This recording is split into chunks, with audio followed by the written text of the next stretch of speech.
All right, everyone. So, continuing, um, sharing some practical tools. The purpose is of reminding ourselves of our own presence, which is our superpower, our soul, our deepest intelligence, the source of creativity, source of kindness and love, source of intuition, source of inner peace, love. It's within the presence, which is always here. It is the presence which is seeing this video right now and hearing these words and aware of this breath. However, because of the overall low state of consciousness of humanity and being raised by parents, no matter how well intended they were in this state of unconsciousness, we haven't been taught about this presence, about obstacles to this presence. Obstacles, meaning obstacles that are seemingly covering it, so it makes us seemingly inaccessible, although we are it. All right, so these tools now are meant to compensate for our lack of education on this, and as I said initially, none of these are mine. I'm just sharing practical experiential exercises that helped me, that were influential for my path. And yeah, so we're talking about still using alarm clocks to re-trigger remembrance and so that we stay there more. So for the point of view of frequency, jump starting our aware being. So also with these alarm clocks and exercises, when I was in when I was in a fourth way type of group when I was younger, there was actually this wonderful exercise which I liked, is that we all had basically all of these tools and alarm clocks. They were already there, various tools for this, for the intellectual center, for the emotion center, for walking, for eating, for daydreaming, for identification, for there were many, and they were all in a bowl, or we have all in a small piece of paper, like one of them, it will say, today whenever you see the sun, remember yourself, come back to aware being. Today whenever you it's another one, whenever you go for a door seal, or whenever you open the door, or whenever you open a lock or your car, or whenever you turn on the key to your car, take a moment to just be very consciously aware, if it's as if it's your last minute on earth, very present. So we had this bowl with many exercises, like 50, 100 of them, and in an attempt to keep it fresh and remind ourselves and strengthening the tendency to be awake, we'll just pick, okay, Thursday I pick one, okay, Friday I pick another one. Or we would have, okay, this exercise we use for a week, all of us, we're like a group of us, we would all have the same exercise, which was actually super cool, because we would meet and then there were exercises we can see when we don't do it, so we can gently, we had this agreement to remind each other whenever we forget. All right, so what I'm saying here is that it might be fun to make a little box or a bowl where you write all of these exercises. Actually, you can go to the beginning of this playlist and go through each one of them, and you can use. So you make the spiritual awakening consciousness work, which is coming from love, make it more practical. All right, so um, another example of alarm clock. So a lot of these alarm clocks in the fourth way tradition, the fourth way was done in life, in the midst of jobs, of family, of kids, of responsibilities. It was a path where we don't renounce the world. We are immersed in the world and we wake up in the midst of the world. Yeah? So part of this approach is to not let this awakening or coming back to this sense of aware being, this self-remembering, not to let it be compartmentalized, to be allocated just for special times, like meditation cushion, or with a teacher, or with a satsang, or just listening to a kartole, or going to a therapist.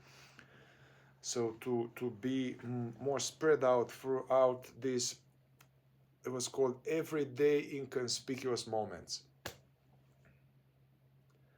Our life is made of everyday small inconspicuous moments that our false personality or the ego may think that it's boring. This is not important. I'm going to the bathroom to go to the toilet. The ego thinks that this is boring. That's not important. That's not an important moment. So a great exercise, I think I mentioned this in previous tools, is to actually have an exercise for a week or so. Whenever you go, whether you're a man or a woman, you are sitting on the toilet or you're using the toilet, what happens usually it happens mechanically. Our mind is somewhere else, our body is doing the job, but mind is somewhere else, we're unconscious. And how many hours, months of our life, if you put all of this together, all the time we went to the bathroom, if we put all the time we went to have a shower and we are in daydreaming and thinking about problems and checked out, there will be months and months, yeah, of time that is considered to be unimportant. So the exercise is whenever you go to the bathroom and sit down there, or you pee, or whatever you're doing, to use that as a mini meditation. Don't just come back, be aware of the sensation of what's happening, be aware of your breath, just be knowingly in the present, attending to this moment. This moment is not the dull, it's not boring. It's not like when I sit with a Cartole or Rupert Spira or with your favorite therapist or in ayahuasca. That's a special sacred time. And when I'm in the shower, it's not important. This is a obstacle to making consciousness alive, this consciousness work alive in our life. So, shower. There was a movie with Nicolas Cage, I think, City of Angels, that he was an angel and he decided to become just a man in order to be with this woman. Anyway, but what stuck with me was that the moment where at some point he fell, or he chose to just become a man, not an angel, and then he had his first shower. And there's this scene that he was like, whoa. He was feeling this,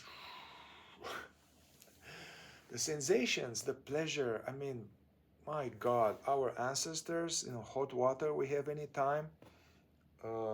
So feel the pleasure of the shower. Shower takes longer, so also you can staying consciously there and notice the thoughts taking you somewhere else, notice, and then come back to just being here. The thoughts come, you notice them, it's okay, come back to being here. Toilet, shower. There are many alarm clocks one can create for oneself to remind oneself. All right, yeah, there is there is this another type of alarm clocks which are meant to wake us up when we are engaged in some unconscious mechanical activity, meaning that whenever that happens, we are asleep, identify with our ego story. And so those are kind of obvious, blatant, that all traditions agree on. And usually we spend a lot of time in those. For instance, let's say judging others, judging thoughts, commentaries, as well as judging ourselves, blaming ourselves, beating ourselves up, being unkind to ourselves. What's wrong with you? Look at you. This negative self-talk, judgment towards others, comparing ourselves with others, creating this hierarchy. Somebody, some of us have this tendency. We go somewhere in the world, at the party, at the work. We are. It's the ego, the false self, the imaginary false self. is running some program of comparing. Okay, well, I'm better than them, or they are better than me. They are like this. They are all of this. If you notice your inner narratives, it is torturous with this stuff. So judging, comparing, self-pity, self-deprecation.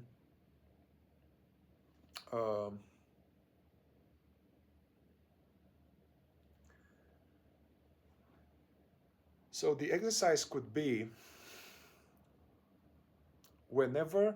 So what happens is that something happens in life, and then we this tendency that we have. Maybe our parents also all the time were judging other people, and it was in a family of origin, or anyway, we pick them up, these tendencies, judging, comparing, self-deprecation, self-pity, gossiping. So what happens whenever they come, we are unaware of them, and then our consciousness gets attached, identify with this type of thinking, and we go into that. And we go into misery lane. Really, we go into misery lane. We've done it many times. There's nothing there. And whenever we go and we are churning on this kind of program, we are squeeze misery juice, and then we are going further and further from the shores of conscious presence. Yeah. So the exercise is whenever you catch yourself, choose one, whatever, gossip, or of judging oneself, beating oneself up. Know that which is doing that is not you. That is not the real you. That is the false imaginary personality you, which pretends to be you, which only causes suffering. So whenever you catch the exercise, whenever you catch this, some judgment towards others, or whenever you get judgment towards yourself, or self-blame, or beating yourself up, just notice it, and you're like, no. As Jesus said, get thee back. No. So pull yourself from the misery lane and use that. Whenever that comes, use that as an alarm clock, like ping. Come back to the present moment. Stay in the present. Drop the narrative. You may want to check into your inner body and notice what's happening in the inner body. There might be in the chest, in the belly, in the gut, some discomfort, some sensations. Very likely those thoughts of judgments and self-pity and whatever gossip, actually they come from some energies in the body. Drop the narrative, come to the present, notice what's happening in the body. If there's any discomfort, allow, witness, notice, allow, witness, stay present. Yeah? So these are very special, this exercise I say now, because instead of being taken by the nose into some kind of ego trip, the same, the bait, Italian philosopher said that your own mind your own thoughts are struggling against you. Why are you taking the bait? So the bait comes, you are noticing it, and basically the bait is waking you up. Yeah. So the judgment thought that you had, the self-pity thought, the self-blame thought, whenever you catch it, wake up, come back to the present, be aware of the inner body, stay in the present, drop it. So basically, instead of falling asleep deeper and deeper each day with these tendencies, you use these tendencies to wake yourself up. Yeah. There's another tendency here is that you are engaging in this and you are catching yourself in judgment or self-pity or self-deprecation like 17 times today. There's a tendency of the false personality to be like, oh my God, look at you, why are you doing this?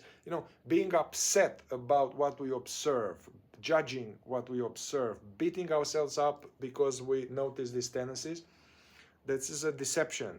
We are tricked by our own false self, because our presence notices some tendencies, and then we fall asleep in it, and then the ego is judging the tendency, the ego judging itself. Yeah. So be aware of this. So instead of beating yourself up that like, man, I judge myself or I beaten myself up 28 times today, be like, whoa, good job. I have caught myself. I have woken up myself 27 times from this. Great. Yeah. So try it. All right. Ciao, ciao.